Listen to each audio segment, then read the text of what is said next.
Good noon students. आज हम लोग क्लास 11th हिंदी के पार्ट 2 में राम नरेश त्रिपाठी द्वारा रचित पथिक के अगले भाग को लेकर के उपस्थित हैं। आज यहाँ हम पथिक के 3 के बाद चौथे छंद से उसका अर्थ देखेंगे, उसकी व्याख्या देखेंगे। यहाँ देखिए, चौथा छंद जो है वह निर्भय दृढ़ गंभीर भाव से सागर गरज रहा है, लहरों पर लहरों का आना सुंदर अति सुंदर है। कहो यहाँ बढ़कर सुख क्या पा सकता है प्राणी, अनुभव करो हृदय से हे अनुराग भरी कल्याणी। देखिए, प्रस्तुत छंद में कवि ने अपनी प्राकृतिक सुंदरता का वर्णन किया है। कह रहा है कि निर्भय दृढ़ गंभीर भाव से, निर्भय माने निडरतापूर्वक, दृढ़ माने दृढ़तापूर्वक और गंभीर भावना से सागर गरज रहा है, सागर गर्जना कर रहा है। लहरों पर लहरों का आना सुंदर अति सुंदर है, और उस पर भी एक लहरों के बाद दूसरी लहरें जो समुद्र में आ रही हैं। क्योंकि समुद्र में आप लोगों ने देखा होगा कि एक लहर समाप्त नहीं होती कि दूसरी लहरें उठने लगती हैं, फिर तीसरी लहरें, फिर अगली लहरें, फिर अगली लहरें। इस तरह से एक लहर समाप्त नहीं हुई कि दूसरी लहर आने लगती है। तो इसीलिए कवि कह रहा है कि लहरों पर लहरों का आना सुंदर अति सुंदर है, और उस पर भी एक लहर के बाद दूसरी लहर का आना अत्यधिक सुंदर लगता है, मनमोहक लगता है। कहो यहाँ बढ़कर सुख क्या पा सकता है प्राणी, अनुभव करो हृदय से हे अनुराग भरी कल्याणी। हे अनुराग भरी कल्याणी। अनुराग माने होता है प्रेम, कल्याणी माने कल्याण करने वाली या कल्याणकारक। तो यहाँ अपनी प्रिया को संबोधित करते हुए कवि कह रहा है कि हे कल्याणी, हे प्रेम से युक्त कल्याणी अर्थात हे अनुरागमयी कल्याणी, तुम अपने हृदय से इस सुंदरता को अनुभव करो और यह बताओ कि यहाँ बढ़कर सुख क्या पा सकता है प्राणी। क्या इस प्राकृतिक सुंदरता से जो व्यक्ति को सुख मिलता है, क्या कोई व्यक्ति इस प्राकृतिक सुंदरता के सुख के अतिरिक्त भी कहीं और दूसरा कोई सुख प्राप्त कर सकता है। हे कल्याणी, तुम इसे अपने हृदय से अनुभव करो और बताओ। उम्मीद है ये चौथे पद की व्याख्या आपकी समझ में आ गई होगी। पांचवां पद, अगला पद देखते हैं। जब गंभीरतम अर्ध निशा में जग को ढक लेता है, अंतरिक्ष की छत पर तारों को छिटका देता है, सस्मित वदन जगत का स्वामी मृदु गति से आता है, तट पर खड़ा गगन गंगा के मधुर गीत गाता है। देखिए, यहाँ फिर प्राकृतिक सुंदरता का वर्णन किया है कवि ने, और वो कह रहा है कि जब गंभीरतम अर्ध निशा में, जब गंभीरतम अर्ध निशा, अर्ध माने होता है आधा, यानी अर्ध माने आधी, रात्रि माने रात, यानी जब आधी रात को गंभीरतम घनघोर अंधकार जग को ढक लेता है, इस संसार को अपने आगोश में ले लेता है। कहने का तात्पर्य है कवि के कि जब आधी रात को यह संसार पूर्णतया अंधकार में डूब जाता है, तो अंतरिक्ष की छत पर तारों को छिटका देता है, और अंतरिक्ष रूपी छत पर वह तारों को बिखेर देता है, फैला देता है। क्योंकि आप देखते हैं कि संसार पूरा अंधेरे से युक्त होकर, यानी चारों तरफ अंधकार ही अंधकार होता है, लेकिन आकाश में कुछ तारे टिमटिमा रहे होते हैं।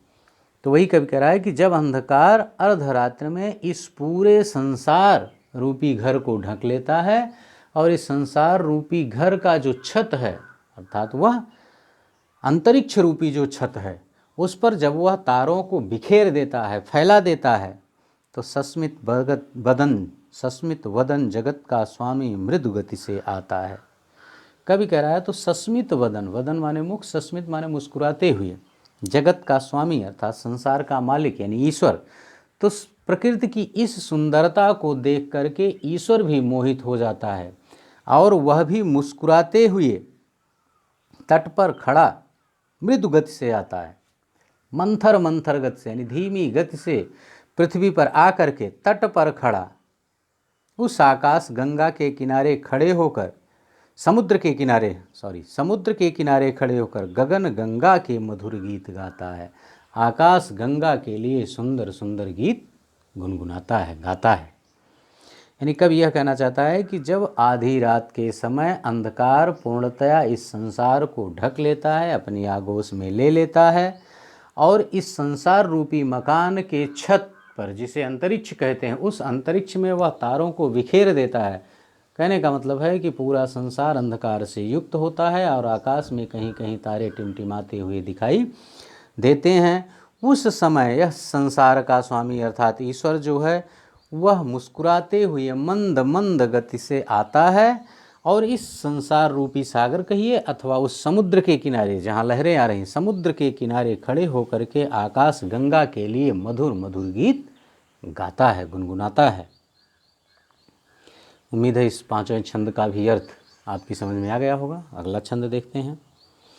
उसमें ही विमुग्ध हो नभ में चंद्र विहंस देता है, वृक्ष विविध पत्तों पुष्पों से तन को सज लेता है, पक्षी हर्ष संभाल न सकते मुग्ध चहक उठते हैं, फूल सांस लेकर सुख की सनद महक उठते हैं।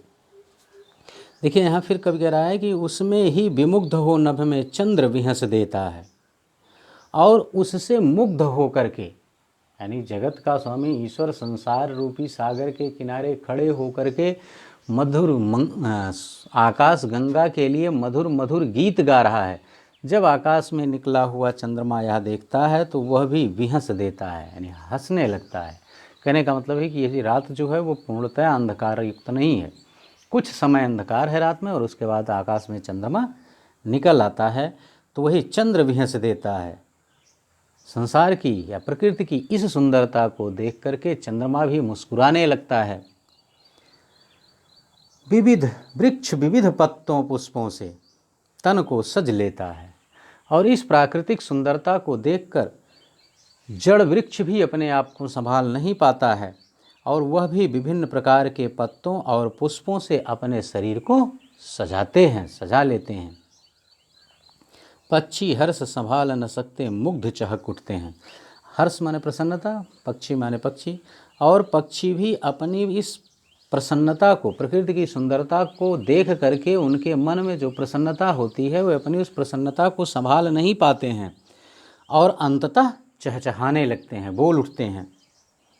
फूल सांस लेकर सुख की सनद महक उठते हैं। कभी कह रहा है इस प्राकृतिक सुंदरता को देखकर पुष्प भी महकने लगते हैं, अर्थात पुष्प जो सांसें लेते हैं, सुख की जो सांस लेते हैं, उससे प्रकृति में पूरे वातावरण की में उनकी मुग्धता, मोहकता, मादकता फैल जाती है। तो उम्मीद है इन तीनों पदों के अर्थ आपकी समझ में आ गए होंगे। इसकी व्याख्या में आपको कोई दिक्कत नहीं होनी चाहिए। हाँ, यहाँ हम देख लेते हैं इसके नीचे इन पदों पर आधारित कुछ अभ्यासार्थ प्रश्न हैं, इन प्रश्नों को हम देख लेते हैं। देखिए, जैसे पहला प्रश्न कह रहा है कि चंद्रमा के हंसने का क्या कारण है। अभी मैंने बताया इस पांचवें छंद में, देखिए, सस्मित बदन जगत का स्वामी मृद गति से आता है, ठीक ना। और छठे की पहली लाइन, उसमें ही विमुग्ध हो नभ में चंद्र विहंस देता है। तो इसमें जब संसार का स्वामी आकाश गंगा के लिए गीत गाता है तो आकाश में चंद्रमा हंसने लगता है। चंद्रमा के हंसने का क्या कारण है? जब जगत का स्वामी आकाश गंगा के लिए गीत गाता है तो चंद्रमा हंस देता है। सामान्य सा उत्तर है, बहुत सरल है। दूसरा प्रश्न, पथिक अपनी प्रिया को कैसे संबोधित करता है तथा उसे क्या बताना चाहता है।